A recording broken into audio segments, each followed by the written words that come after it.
Hello guys, চলে এসেছি আবার একটা নতুন ভিডিও নিয়ে তোমাদের কাছে। এই যে আজকে ধর্মরাজের গাজন, তাই আমরা বেরিয়ে গেছি গাজন দেখার জন্য। এইখানে আমরা দাঁড়িয়ে আছি গাজনে, এখনো ধর্মরাজ আসেনি, তো ধর্মরাজ আসছে। এই তো চলে এসছে ধর্মরাজ। এরপর আমরা এখান থেকে ধর্মরাজকে প্রণাম করে নিলাম, দর্শন করে এরপর আমরা বেরিয়ে যাব। এরপর আমরা দর্শন করা হয়ে গেছে আমাদের, এরপর আমরা মেলার দিকে আস্তে আস্তে এগিয়ে যাব।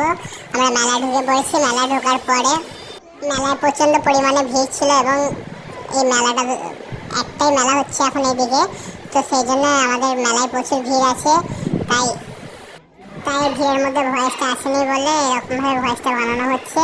তো আমার একটা কাছে বয়াম ভালো লেগেছিল বাড়ির জন্য, তো আমি ওটার জন্য দাম করছি ঠিকঠাক করে। তো কাকু বলছে যে না, 100 কমে হবে না। তারপর আমরা নাগরদোল্লার দিকে চলে যাচ্ছি, নাগরদোল্লায় চাপবো আমরা। এবং নাগরদোল্লার টিকিট কাটা হচ্ছে। নাগরদোল্লা চাপা কমপ্লিট, এবার আমরা পাপড়ি চাট খেতে চলে এসেছি। এখানে এই দাদা খুবই সুন্দর পাপড়ি চাটটা করেছিল। তো গাইস, ভিডিওটা এতটা পর্যন্ত ছিল। যদি ভালো লেগে থাকে একটা লাইক, কমেন্ট, শেয়ার করে দেবেন।